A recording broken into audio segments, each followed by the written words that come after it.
Well, I Tom did Cruise get is in a known car for in his this daring weather. I stunts. think we all. Okay, all right, that's pretty close. Yeah. Dramatic roles. Every day's pretty But when exciting. these Every two day's pretty Hollywood exciting. stars Because came every day's a together, little crazy things didn't sometimes. go smoothly. Especially Mission. From movie. on-set clashes to years of underlying tension, their rocky relationship is a story Hollywood tried to keep under wraps, until now. Russell Crowe is finally breaking his silence and revealing what it's really like to work with one of the world's most famous actors. Tom Cruise skyrocketed to global fame in 1986 with Top Gun, where he played the fearless pilot Pete "Maverick" Mitchell.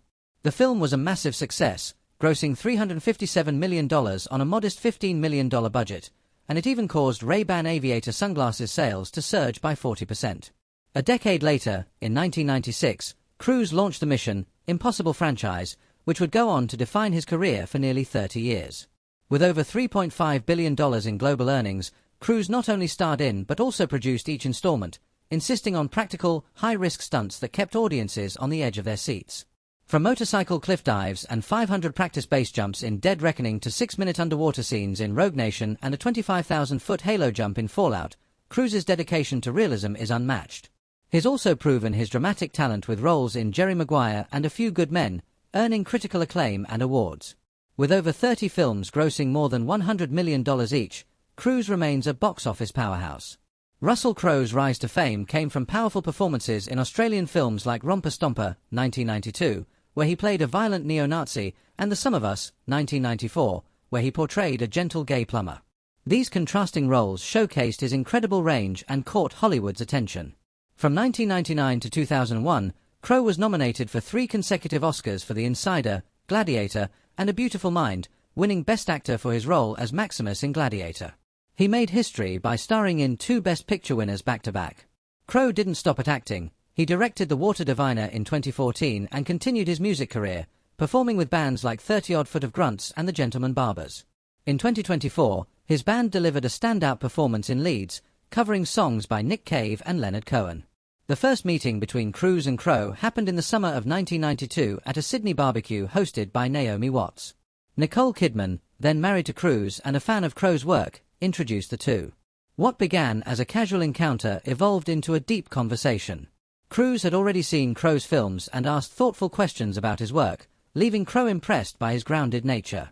Later, when Crowe mentioned a Scientology documentary he had watched out of curiosity and friendship toward Kidman, Cruise responded calmly and respectfully, saying, "If it's important to you, man, you'll do something about it." Crowe remembered that moment fondly, calling Cruise cool and grounded. But things changed in 2001 when Cruise and Kidman divorced. Crowe had to choose sides between his longtime friends and ultimately stood by Nicole. Cruise's team reportedly pressured him to distance himself, but Crowe refused. He felt protective of Kidman and her family, even joking publicly that he was part of Nicole's settlement package. Though the remark was meant to be light-hearted, it deepened the rift between him and Cruise. That old tension resurfaced in 2017 when the two finally worked together on The Mummy. Despite it being their first time acting together, their off-screen dynamic was strained. A standout scene in the movie featured a brutal fight between their characters, which took 4 days to film. Both actors, in their 50s, insisted on performing their own stunts, crashing into walls, glass, and furniture. Off-camera, things were equally intense. Crowe reportedly couldn't stand Cruise during filming, and the set was divided. Some crew members aligned with Cruise's high-energy, fast-paced vision, while others supported Crowe's preference for character-driven storytelling. Their contrasting styles clashed repeatedly, with disagreements becoming so frequent that the crew began documenting them. Because the arguments became so frequent, a big part of the problem was Tom Cruise's control over the entire production. His contract gave him the authority to approve scripts, oversee editing, and make major creative decisions. He even brought in his own writers to shift the focus of the movie more toward his character. This creative dominance stirred up old emotions for Russell Crowe, who had long been close to Nicole Kidman.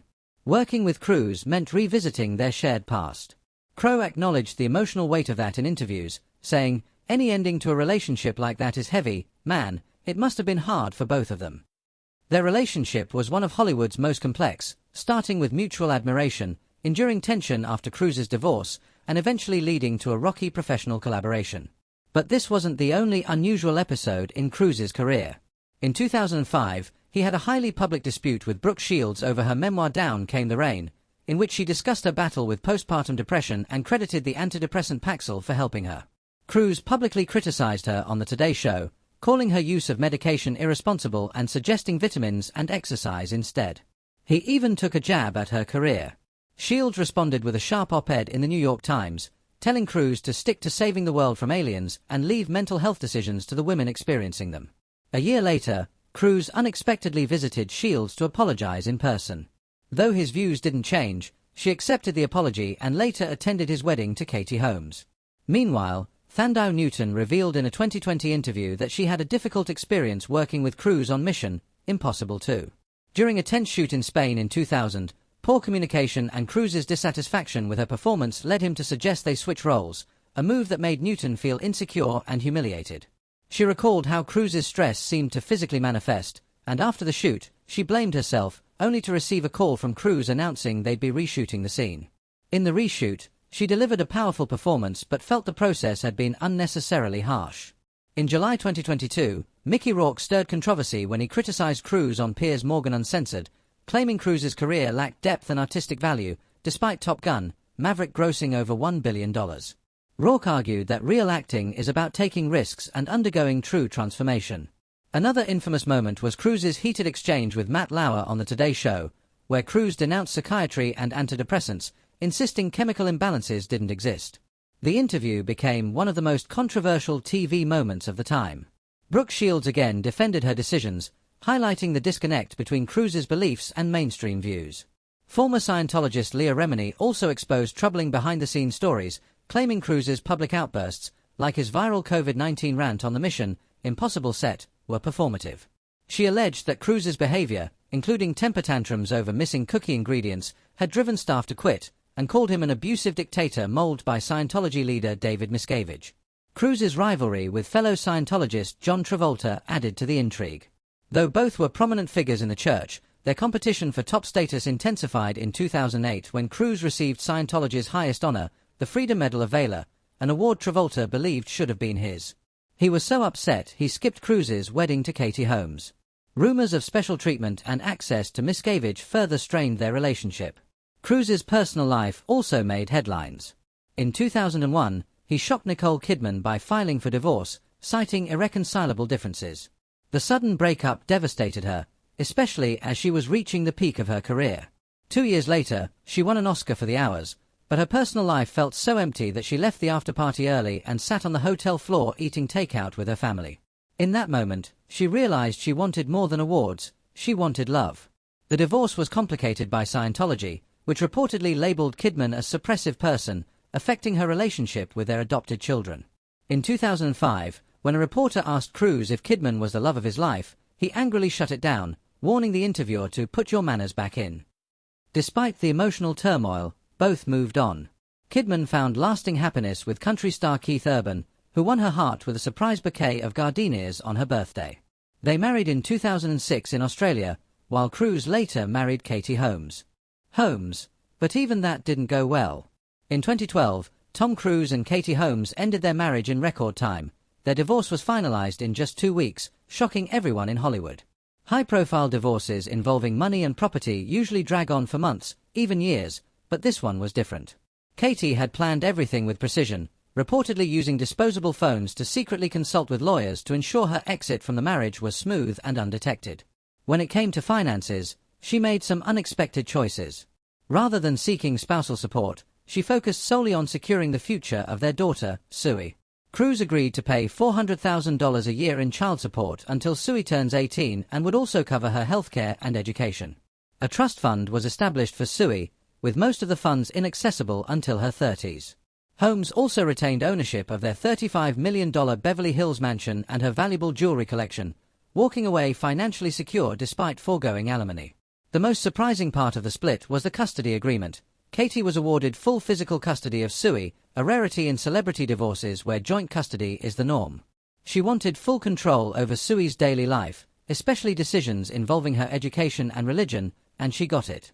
Filing for divorce in New York, where courts are more inclined to grant sole custody, was a strategic move that worked in her favor.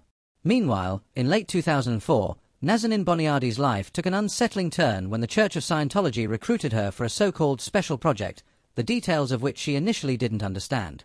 The project turned out to be a covert plan to groom her as Tom Cruise's girlfriend. She was instructed to change her appearance, removing her braces, fixing her hair, and even breaking up with her longtime boyfriend. Boniardi was flown to New York and placed under constant surveillance. She was never alone with Crowe, always accompanied by Scientology handlers, and even her looks were criticized. Crowe reportedly insisted she filed down her teeth to appear more attractive. She was subjected to hours of mental cleansing to rid herself of any negative thoughts about Crowe, and any missteps were harshly punished. Once, after saying "very well done" to Crowe, the phrase was interpreted as condescending. She was disciplined through grueling auditing sessions. A minor social faux pas in front of Scientology leader David Miscavige worsened her situation.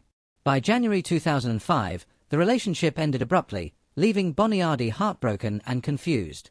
When she confided in a friend, she was further punished, forced to scrub toilets with a toothbrush, clean tiles with acid, dig ditches late at night, and sell Scientology books on the street. The treatment was demeaning and cruel. This harrowing experience ultimately led her to leave Scientology and distance herself from the church.